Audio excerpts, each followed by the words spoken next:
Hello. Today, welcome back to my channel. Today, I am making a video on Pompey the Great, a famous Roman general. Although you might not have heard of him, I will say that he's a good Roman general whose career is overshadowed by another general of the same era, Julius Caesar.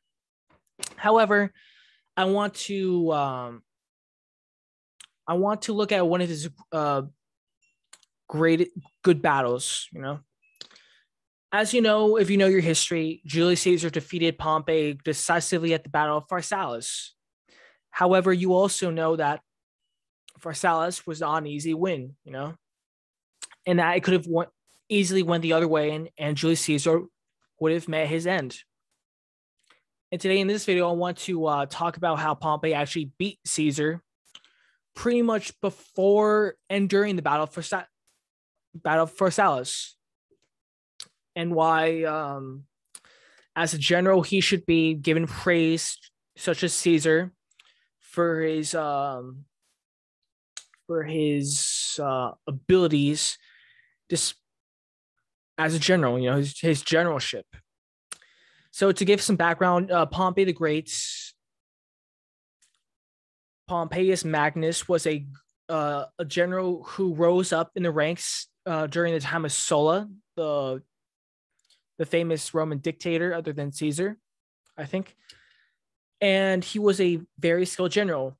He defeated a insurgency in Spain, that was commanded by a very great guerrilla leader, Sertorius.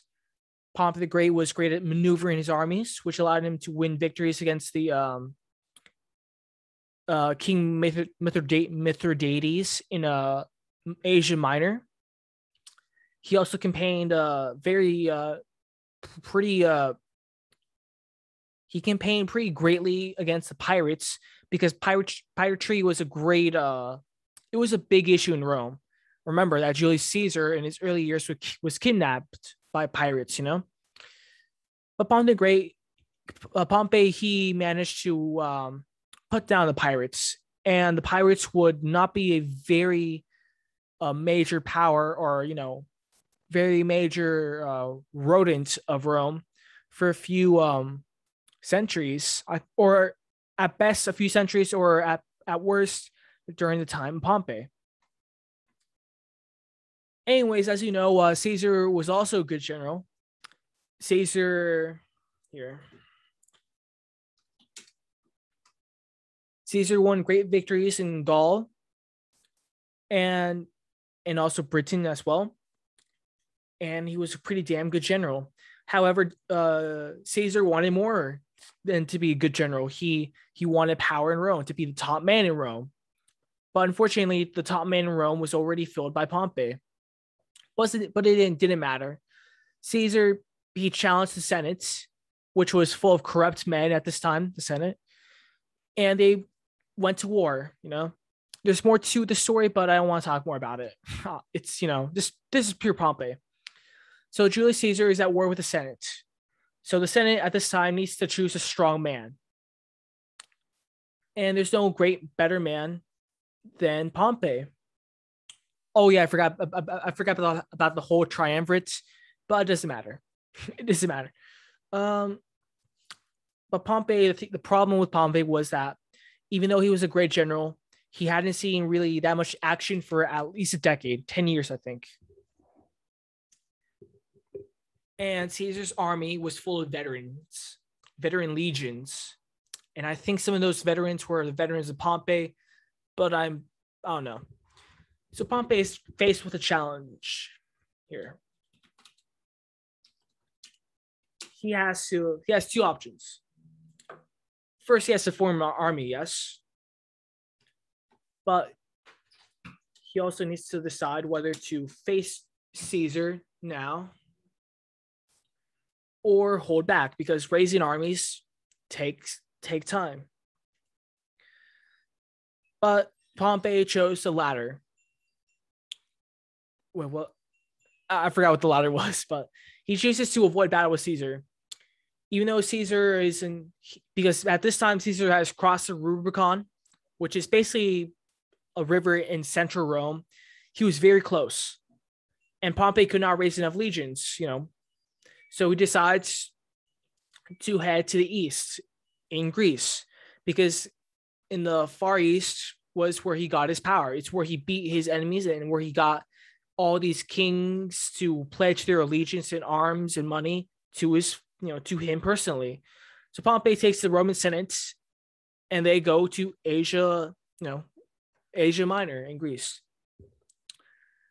However, he is also cutting off his communications with his armies in Spain, because Pompey had forces in Spain, which were his veterans, I think. And because Caesar took Rome and sent all of Italy, instead of confronting Pompey, who he knows is still preparing for war, Caesar goes to Spain and takes out his best legions. But despite having the wall of the West, Pompey still holds the strategic advantage because the Far East is very rich. Pompey has Africa. He has, Greece, and he also has influence from Egypt. So he's still he's still pretty up there. And at this time, when Julius Caesar decides to cross to Greece, Pompey has a large army, mostly conscripts, but even though they're conscripts, they are Roman legions. And Pompey is a good general. Even though he's, he might be a little rusty, he still has a medal to show. And he's going to show Caesar what he's made of. And unknown to a lot of people, Pompey actually beat Caesar. When Caesar crosses into Greece, he is actually defeated by Pompey, who cuts him off from supply lines, and who outmaneuvers him, because both generals try to outmaneuver each other to gain supplies and to make sure to starve the other person, to besiege the armies, right? But Pompey manages to win. I forgot it's. He defeats Caesar at the Battle of Dyrrhachium, where it's basically both forces try to outflank, trap each other's armies, to cut them off from the fortified city, the city full of resources and supplies, Dyrrhachium here. Caesar actually, he positions Pompey's army for a second, but Pompey launches an attack on Caesar's very extended, walls and forces. He beats Caesar's armies, and Caesar's army to fight, despite having a lot of experience and despite being veterans, they cannot form a powerful counterattack, and Pompey steals the day. However, he does not choose to pursue Caesar. Caesar, in his memoirs, describes the battle as somewhat. I think it's right here. I don't know. He says around the lines of, if the opponent's forces had been commanded by a winner, victory would have been theirs. Because even though he beat Caesar, Pompey did not destroy Caesar's army. And Caesar's army just, they retreated with somewhat minor casualties. But in terms of their strengths, Pompey won a strategic victory over Caesar, because Caesar retreated east, more inland into Greece. And Pompey, with his larger army and in his home base, chose to pursue Caesar. So Caesar is quickly running out of supplies and resources. And he pretty much has no choice but to force a decisive battle with Pompey, I think. I'm not sure whether it was Caesar who saw the opening, or whether it was Pompey who did it first, but the thing is that Pompey's men and generals, even though they want a battle, they still want to, have a decisive battle and to, defeat Caesar, thoroughly. Pompey actually wants to prefer to wait, but the pressure from the senators, from the generals, from the soldiers, young soldiers, conscripts, dumb conscripts, they want a victory. So unfortunately, Pompey has to, where was it? Pompey has to fight Caesar at Pharsalus. However, I would say that Pompey was not an idiot, and his decision to engage Caesar's army at Pharsalus, even though it was questionable, it was not stupid. Pompey's choice to wait and see what happens was something reminiscent of his I think campaigns in Spain, where he kept waiting, to see what happens with his enemies, where he kept harassing the enemy's bases until the enemy had to, they were forced to attack, and Pompey retreated and attacked another place. I think at best he wanted to starve Caesar out, or simply attack his rear guards, or his, or make sure he didn't get enough resources. Whatever the case, he engages Caesar at Pharsalus. But you will see that Pompey actually had the heights. He had the high ground. He had more forces than Caesar. And he chose to, a brilliant move to use the river, the Eniperus River, to negate his right wing and the left wing of Caesar, to make sure that there was only two wings, two fronts. His center front would engage the bulk of Caesar's forces, veterans. His central wing far outnumbered Caesar's veterans, perhaps 2-1 according to Caesar, but in reality, probably not. But he still had a major advantage in numbers. And despite legionaries being, veterans, they could still tire out. And given the fact that Caesar's forces lost their first battle with Pompey, Pompey's men have some, some battle experience with them, and some enthusiasm and some morale, high morale. So he knows Caesar will have to engage his central wing, and whatever happens on the northern battle, whatever happens on the northern battle, the center wing, in my opinion, will ultimately go to Pompey, whose forces outnumber Caesar. They will not get as tired as Caesar, because Roman legions fight by rotating their forces, and Pompey's army will generally win the battle. Whatever happens in the north, whether a victory or stalemate. However, both sides know that the northern battle will probably be the decisive battlefield. Pompey puts his best cavalry, all of his cavalry, on his left wing. His plan is to hold Caesar in the center and to launch a general left wing main assault to crush Caesar and perhaps crush him by the river, or to force him back. It is a fair plan. It's not a horrible plan. It's a fair plan. Not, there's no great outmaneuvering battle, outmaneuvering tactics, but Pompey doesn't need one. He has superior numbers, high morale, and he doesn't need to, what could possibly go wrong. It's pretty reasonable at this time to believe that Pompey, he's gonna win. I would probably do the same thing. However, this will be a major defeat for Pompey, because Caesar at this time shines at his best too. Caesar is a great general because he has, he knows strategy, yes, but he also knows good tactics.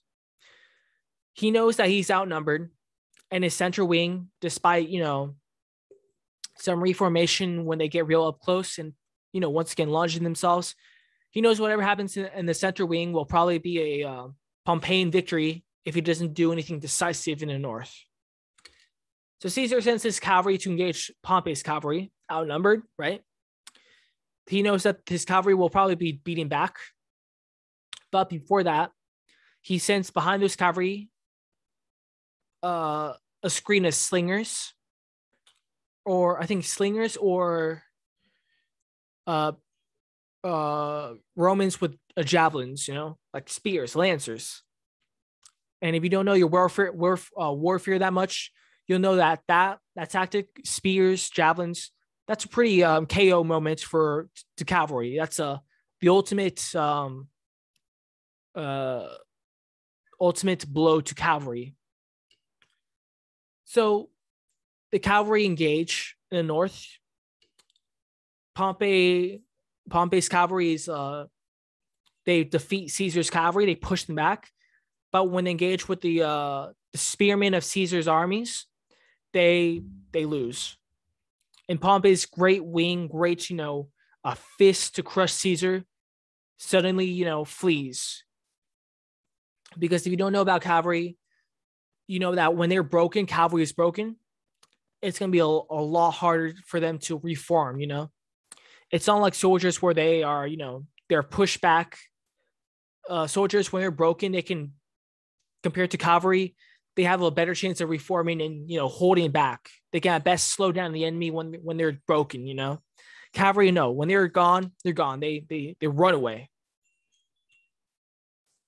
And his center is still engaged with Caesar's forces. And Pompey cannot his center is engaged with Caesar's main force, center forces. And because of that whole rotationary battle tactics of Romans, his center is basically closed. And Pompey, I will say, he makes a horrible decision to flee in the middle of this battle. He flees, he abandons his army, leaving all, tactical battlefield maneuvering to Caesar. Caesar wins the tactical battle. And he uses that to win the strategic battle. His cavalry runs around the flanks of Pompey's center forces, and they crush them. We don't know how many die or how many are captured, but the victory at Pharsalus, decisive. And that's the end of Pompey. He flees to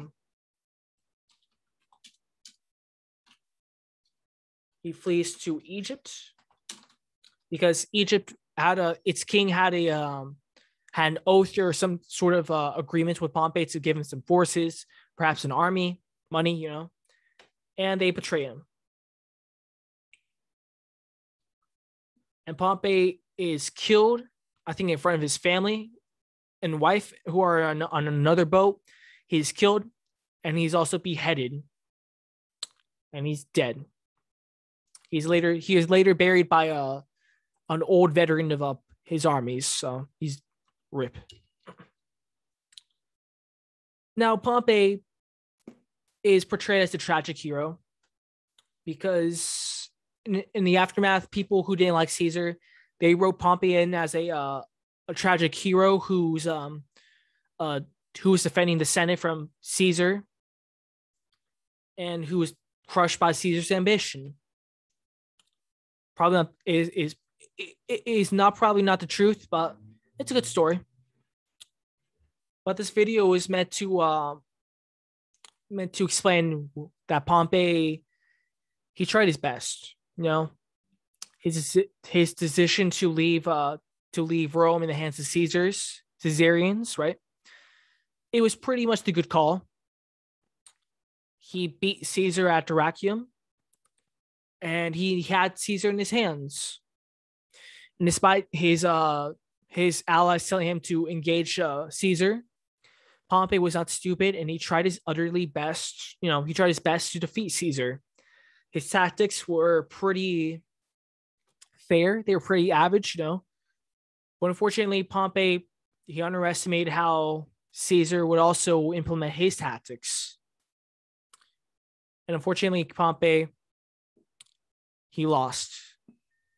And his death was pretty much the end of the Pompeian chances of victory in the Civil War. So rip Pompey. He is one of my favorite generals, other than one of my favorite generals. I just feel he doesn't get too much credit for his, on how he almost won and how the Battle of Pharsalus was really not, it was not really, Caesar facing an idiot on the battlefield. No, he faced a good general who implemented a good plan. And at the end of the day, Caesar made a better plan. He outgeneraled Pompey.